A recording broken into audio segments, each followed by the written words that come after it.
Recording in progress.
굿모닝, 좋은 아침입니다. 오늘 하루도 주님이 부어주시는 기쁨과 평안이 넘치는 하루 되시길 소망합니다. 오늘 말씀 같이 나누겠습니다. 빌립보서 4장 1절부터 7절 말씀입니다. 빌립보서 4장 1절부터 7절 말씀입니다. 그러므로 나의 사랑하고 사모하는 형제들, 나의 기쁨이요 멸류관인 사랑하는 자들이라 이와 같이 주 안에 서라. 내가 유오디아를 권하고 순두개를 권하노니 주 안에서 같은 마음을 품으라. 또 참으로 나와 멍에를 같이한 내게 구하노니 복음에 나와 함께 힘쓰던 저 여인들을 돕고 또한 글레멘드와 그 외에 나의 동역자들을 도우라. 그 이름들이 생명책에 있느니라. 주 안에서 항상 기뻐하라. 내가 다시 말하노니 기뻐하라. 너희 관용을 모든 사람에게 알게 하라. 주께서 가까우시니라.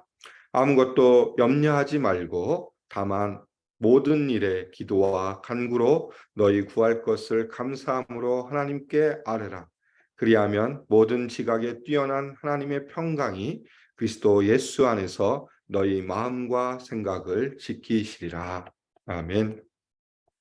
오늘 우리가 살펴볼 빌립보서 4장 말씀은 바울의 권면입니다. 빌립보 성도들을 향한 바울의 권면을 다루고 있고요. 1절에 보니까 그러므로라고 시작하고 있습니다. 그러므로 나의 사랑하고 사모하는 형제들 하면서 그러므로라고 시작하는데 이 그러므로는 3장의 내용을 받는 내용입니다. 3장 특별히 17절부터 21절에 나타난 사도 바울이 빌립보 교회 성도들을 향하여서 이야기한 것을 총합한 겁니다. 나를 본받으라. 너희 안에 있는 잘못된 것들을 다 버리고 너희의 시민권이 하늘에 있다라는 것을 분명하게 이해하고 예수님을 사모해야 될 너희들이다라고 이야기하면서 그러면서 마지막으로 그러므로라면서 시작을 하고 있습니다. 그러면서 형제들이라고 빌립보 성도들을 표현하고 있습니다. 그런데 그 앞에 여러 가지 수식어들이 붙습니다. 사랑하고 사모하는 형제들, 나의 기쁨이요 멸류관인 사랑하는 자들아 라고 되어 있습니다. 나의 사랑하고 사모하는 형제들, 나의 기쁨이요 멸류관 이 네 가지를 통해서 사도 바울이 빌립보 교회 성도들을 향해서 어떤 마음을 가지고 있는지 분명하게 보여주고 있습니다. 누구보다도 사랑하는 사람들이고 그 안에서 사모하는 형제들이었다. 이 형제라는 의미가 뭐냐면 사도 바울과 이 빌립보 교회 성도들이 하나이다. 하나의 공동체다라는 것을 연결시켜 주고 있습니다. 그리스도 안에서 너와 내가, 너의 성도들과 나의 관계 가운데 우리가 하나이다라는 것을 이야기해 주고 있고 그러면서 내가 너희를 생각해 보니 너희들이 복음으로 세워지는 그 모습을 볼 때에 내 마음에 기쁨이 넘치고 또한 너희들을 볼 때 이것은 면류가 나의 상급이고 나의 상이다. 너희들이 세워져 가는 모습들, 너희들이 복음으로 아름답게 세워져 가는 그 교회의 모습을 볼 때 이것이 하나님이 내게 주신 기쁨이요 또 상급이다라고 이야기하면서 자신의 마음을 드러내주고 있습니다. 그러면서 무엇을 부탁합니까? 이와 같이 주 안에서 서라라고 이야기하고 있습니다. 주 안에서 그리스도 안에서 서라. 이 서라의 의미, 굳건히 서다라는 뜻을 가지고 있는데 군사적인 용어입니다. 이 서라의 헬라적인 의미는 군사적인 목적으로 사용되는 단어였습니다. 이게 어떤 뜻이냐? 적군 앞에서 흔들림 없이 서 있는 것을 의미합니다. 또 한편으로 말하면 자기가 서 있는 그 자리를 사수하는 의미를 가지고 있습니다. 그러니까 교회의 여러 가지 상황 가운데 있을 때 이 빌립보 교회 성도를 향하여서 사도 바울은 너희가 어떤 상황 가운데 있지만 너희 자리를 지키고 그것을 사수할 것을 이야기하면서 이 말을 하고 있습니다. 어디에서? 주 안에서 서라. 그리스도 안에서, 그리스도 위에서 서서 너희들이 당하는 여러 가지 어려움과 환난과 또 주어지는 많은 갈등과 여러 가지 내적인 외적인 그런 모든 일들 가운데서 너희가 그 자리를 지키고 버티고 사수하라 그 의미에서 이렇게 말씀해 주고 있습니다. 영적인 싸움들이 그 안에서 있었습니다. 외적으로 핍박이 있었고 내적으로는 갈등이 있었고 그런 영적인 싸움에서 흔들리지 말고 자신의 자리를 지킬 것을 사도 바울은 권면하고 있습니다. 그러면서 이제 2절부터 시작해서 7절까지 세 가지를 빌립보 교회 성도들을 향하여서 이야기하며 또 권면하고 있습니다. 첫 번째는 뭐냐? 하나됨에 대한 권면을 하고 있습니다. 2절과 3절에 보면 2절에 두 여인이 나타납니다. 내가 유오디아를 권하고 순두개를 권하노니 주 안에서 같은 마음을 품으라 라고 이야기하고 있습니다. 이 하나됨에 대한 문제를 다루고 있습니다. 빌립보 교회 안에 이 유오디아와 순두계 이 여인들 두 여인들이 있었는데 그 여인들의 마음이 어떻습니까? 갈라져 있었다라는 것을 이야기하고 있습니다. 근데 어떤 문제인지 무엇 때문인지 분명하게 언급은 되어 있지 않습니다. 성경학자들도 이 원인을 찾으려고 많이 노력을 했지만 결국은 찾지 못했다라는 것이 대부분의 학자들의 이야기인데 그 안에서 분명한 교회 안에 문제가 있었음을 분명하게 언급하고 있습니다. 그래서 두 여인 여성으로 말미암아 두 여인으로 말미암아 교회 안에 분열 또는 갈등이 있는 상황 그런 문제가 있었다라는 것은 분명한데 그것을 해결하고자 바울은 이렇게 이야기합니다. 내가 유오디아를 권하고 순두계를 권한다. 이 유오디아를 권면하고 또 순두계에게 권한다. 이 권한다는 것을 계속 반복함으로 말미암아 강조하고 있습니다. 그런데 너희가 너에게 이 강조함을 통해서 너희가 정말 하나님의 마음, 하나님 안에서 같은 마음을 품을 것을 이야기하고 있습니다. 너희 안에 갈등이 있고 너희 안에 분열이 있지만 그러나 그것이 잘못된 것이기 때문에 너희가 마음을 합하여서 서로 화합하고 하나가 되라라고 이야기해 주고 있습니다. 그러니까 현재 빌립보 교회의 모습을 보면 한 지붕 두 가족의 모습입니다. 왜냐하면 이 여인들로 말미암아 갈등이 있었기 때문에 그렇기 때문에 한 지붕 안에 살아가는 사람들이었지만 두 가족의 모습처럼 서로 분열되어 있는 그들을 향하여서 사도 바울은 같은 마음을 품어라. 너희들이 다른 생각 여러 가지 일들을 하면서 생각이 다르고 또 접근하는 방법이 다를지라도 너희가 가지고 있는 마음, 그리스도의 마음, 그리스도 안에서 가지고 있는 그 마음을 통해 그 방향성을 통해서 하나가 될 것을 분명하게 이야기해 주고 있습니다. 그러면서 3절에 보니까 또 참으로 나와 멍에를 같이 한 내게 구하노니 여기서 또 한 사람이 나타납니다. 내게 구한다. 한 사람이 등장하는데 이 사람도 정확하게 누군지를 모르는데 또 이것을 그래서 교회, 전체 교회를 받는 것이다라고 해석하시는 분들도 있습니다. 그렇게 하면 나와 멍에를 같이 한 내게 구하노니 너희가 나와 함께 복음을 위해서 애쓰고 수고한 그 모든 교회 성도들을 통하여서 이 교회를 통해서 저 여인들을 좀 도와달라. 이 여인들이 마음을 합하여서 하나가 될 수 있도록 도와주고 또한 누구를 언급합니까? 글레멘드와 그 외에 나의 동역자를 도우라라고 이야기하고 있습니다. 교회가 복음을 위해서 하나가 되기 위해서 갈등 중인 사람들을 도와주고 또한 그 복음을 위해 수고하고 애쓰는 사람들을 도와줄 것을 이야기하고 있습니다. 그러면서 무엇을 되길 원합니까? 하나가 되길 원한다. 너희 안에 있는 여러 가지 갈등들, 여러 가지 문제들이 있지만 그 문제를 뛰어넘어서 그리스도 안에서 하나가 될 것을 이야기해 주고 있습니다. 왜 그렇습니까? 그 이름들이 생명책에 있느니라 라고 이야기하고 있습니다. 생명책에 있다라는 의미는 앞부분의 3장 20절에 보면 우리의 시민권이 어디에 있다라고 이야기합니까? 하늘에 있다. 결국 우리가 살아가는 이 땅 가운데 우리의 시민권, 우리가 이 땅을 속해 살아가는 것처럼 살아가지만 우리의 삶의 모든 것들이 누구에게 달려있냐? 하나님께 달려있고 하나님의 손에 달려있고 구원이 하나님께 있다. 그러므로 말미암아 우리가 이 땅을 살아갈 때 우리의 시민권은 하늘에 있다. 하나님께 속해 있다는 것을 다시 한번 이야기하면서 사도 바울은 2절과 3절을 통해서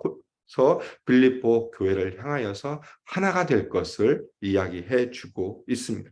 그것이 첫 번째 권면이고요. 두 번째 권면은 기쁨과 관용에 대한 권면입니다. 4절과 5절을 통해서 이렇게 이야기하고 있습니다. 주 안에서 항상 기뻐하라. 내가 다시 말하노니 기뻐하라 라고 이야기하고 있습니다. 그런데 중요한 건 무엇입니까? 주 안에서 그리고 항상 기뻐하다. 우리가 기뻐할 수 있죠. 즐거움, 쾌락을 누릴 수 있지만 그것이 중요한 것이 무엇이냐? 그 앞에 있는 단어들입니다. 주 안에서, 그리스도 안에서 그리고 항상 어떤 상황 가운데 있을지라도 기뻐할 것을 이야기하고 있습니다. 성도들이 처한 상황을 보면 사도 바울이 지금 권면하는 이 교회의 상황을 보면 여러 가지 일들이 있었습니다. 내적인 갈등들이 있었고 내적인 분열이 있었고 또 외적인 박해와 또 여러 가지 핍박들이 있는 상황 가운데서 성도들이 서로를 어떻게 하냐? 서로를 희생하면서 오히려 그것을 통해서 주님 안에서 기쁨을 누릴 것을 권면하고 있습니다. 사도 바울이 본인이 어떤 상황 가운데 있습니까? 지금 감옥에 갇혀 있는 상황 가운데서도 앞부분에서 내가 지금 매여 있지만 나는 그것을 통해서 오히려 기뻐한다라는 사도 바울의 이야기한 것처럼 너희의 상황 가운데 어떤 상황 가운데 있을지라도 내적으로 외적으로 힘든 상황 가운데 있을지라도 너희가 해야 될 것은 뭐냐? 주님 안에서 주님을 바라보고 주님을 기다림으로 말미암아 그 안에서 주신 기쁨을 누리고 그로 인해서 항상 어느 때든지 기뻐할 것을 이야기하고 있고, 그러면서 5절에 보니까 너의 관용을 모든 사람들에게 알게 하라라고 이야기하고 있습니다. 여기서 나타난 관용의 의미는 뭐냐? 1차적인 의미는 온순함, 순종함, 관대함, 너그러움을 의미합니다. 그런데 사도 바울이 관용을 의미하는 것은 뭐냐면 예수님의 성품을 의미해 주고 있습니다.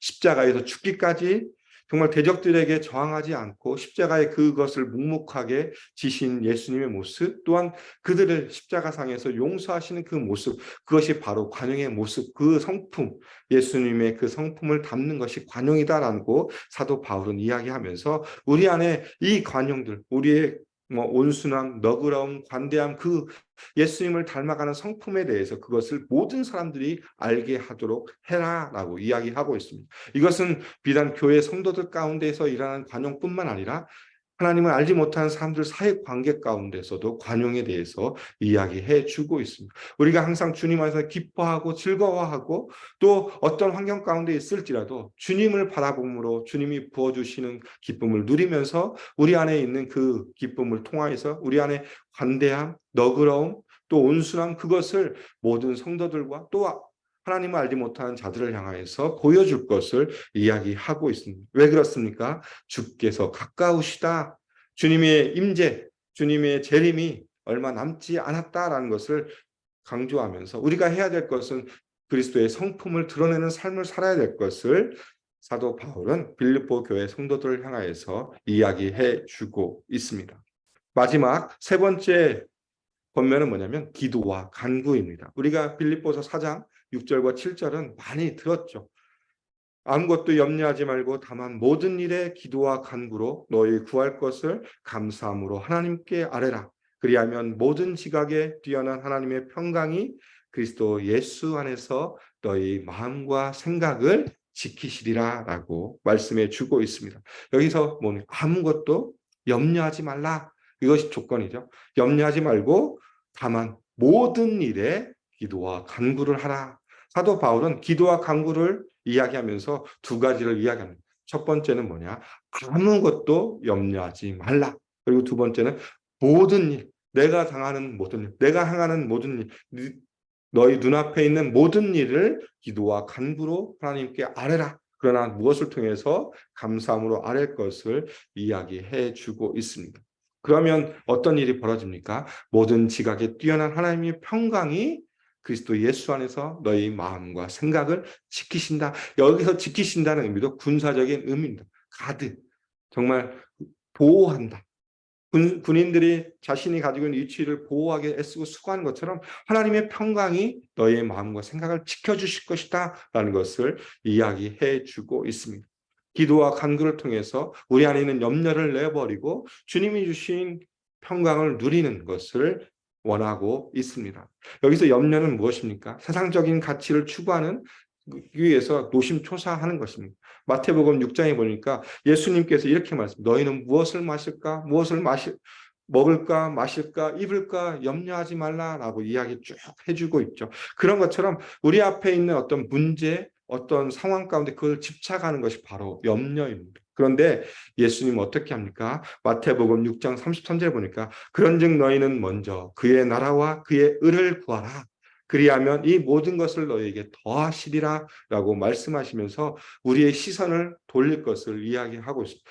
우리의 어떤 문제, 어떤 상황 가운데 그것에 집착하고 그것에 빠지는 것이 아니라 오히려 우리의 시선을 돌려서 어떻게 합니까?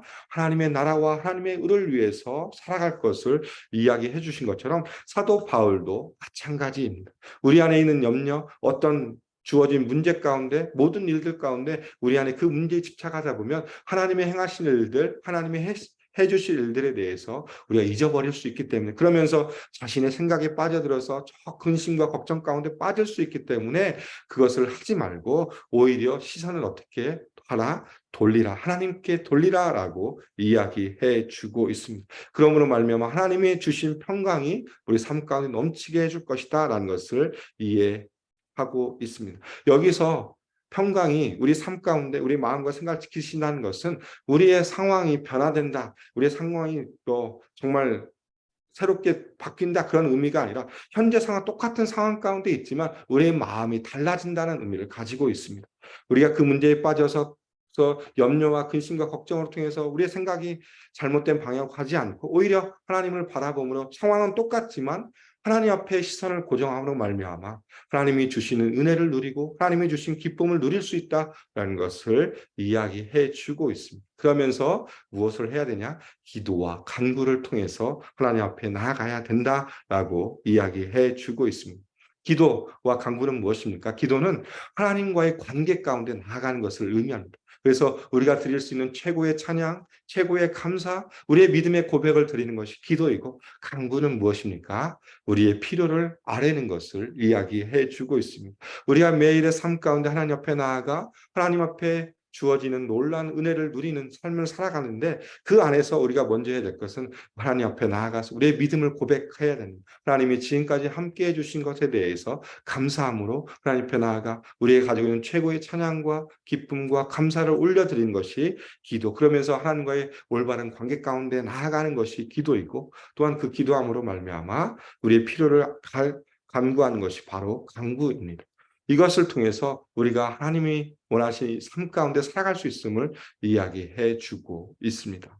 오늘 사도 바울은 빌립보 교회의 성도들을 향하여 세 가지를 이야기합니다. 하나됨에 대해서, 기쁨과 관용에 대해서, 기도와 간구에 대해서 이야기하면서 그들을 권면해 주고 있습니다. 너희가 하나님이 원하시는 아름다운 공동체를 이뤄가기 위해서는 이 세 가지가 꼭 필요하다라는 것을 이야기하고 있고 오늘 말씀을 들으면서 우리는 얼마만큼 정말 하나 되기 위해서 우리가 노력하고 있는지 어떤 일들이 벌어졌을 때 얼마만큼 그 일에 협력하고 있는지 우리의 삶을 한번 다시 점검해 봤으면 좋겠고 또한 우리가 얼마만큼 주님이 주신 기쁨을 누리는 삶이 살아가고 있는지 또한 나의 모습을 통해서 그리스도의 성품이 얼마만큼 드러나고 있는지 다시 한번 우리의 모습을 점검했으면 좋겠습니다. 그리고 마지막으로 내가 기도의 가운데 또 기도와 간구의 자리 가운데 얼마만큼 전력하면서 하나님을 바라보고 있는지 나의 시선이 나의 문제에 있는지 아니면 그 문제를 뛰어넘어 모든 것을 다스리시고 통치하시는 하나님 앞에 나의 시선이 있는지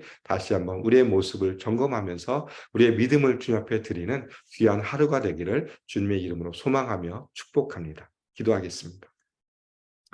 하나님 감사합니다. 오늘 또 우리에게 귀한 말씀을 통하여서 다시 한번 우리의 삶을 점검할 수 있는 시간을 허락하여 주셔서 감사합니다. 사도 바울이 빌립보 교회를 성도들을 향하여서 하나됨에 대해서 또 기쁨과 간용에 대해서 기도와 간구에 대해서 이야기한 것처럼 우리의 삶이 늘 하나됨을 위해서 살아가는 삶이 되게 해주시고 또한 우리가 주님 안에서 주님이 주신 기쁨을 누리는 삶 또 주님의 성품을 드러내는 관용의 삶을 살 수 있도록 도와주시고 또한 기도와 간구로 더 하나님과 친밀한 교제 가운데 나아가 하나님이 원하신 삶의 모습 가운데 염려와 근심이 아니라 주님이 주신 평강과 기쁨을 누리는 삶이 될 수 있도록 오늘 또 우리와 함께 해주시며 인도하여 주시옵소서. 우리에게 주어진 오늘 하루의 삶도 주님의 기뻐받으신 삶의 모습 가운데 살아가게 해주시고 그로 인해서 하나님의 나라와 하나님의 의를 드러나는 삶이 될 수 있도록 성령께서 함께해 주시며 인도하여 주시옵소서. 주님 감사합니다. 예수님의 이름으로 기도드립니다. 아멘. 이 시간 우리 합심으로 함께 같이 기도하겠습니다. 오늘 말씀을 기억하시면서 다시 한번 사도 바울의 권면을 기억하시면서 내가 해야 될 것이 무엇인지 다시 한번 주님 앞에 믿음의 고백과 결단을 드리는 시간이 되었으면 좋겠습니다. 두 번째 기도 제목은 우리 교회 비전입니다. 예수산책 AKPC 말씀 제자 미션을 공동체로 우리 교회가 아름답게 세워지고 이 일들 가운데 애쓰고 수고하는 모든 리더십들 가운데 성령의 충만함을 허락해달라고 기도 부탁드리겠습니다. 그 다음 기도 제목은 다음 세대를 위해서 기도 부탁드리겠습니다. 우리 다음 세대 아이들이 말씀 가운데 말씀으로 세워질 수 있도록 위해서 기도 부탁드리겠습니다. 어떤 상황 가운데서도 성경적인 가치관으로 살아갈 수 있도록 다음 세대를 위해서 기도해 주시고 또 이번 주에 있을 교회 행사들을 위해서 기도 부탁드리겠습니다. 마지막으로 남아공에 선교하시는 김복은 선교사님과 우리 목장에서 후원하고 기도하는 선교사님들을 위해 기도해 주시고 우리 투병 중인 성도님들의 회복과 치유를 위해서 합심으로 함께 기도하고 일상의 삶으로 나아가겠습니다. 기도하시겠습니다.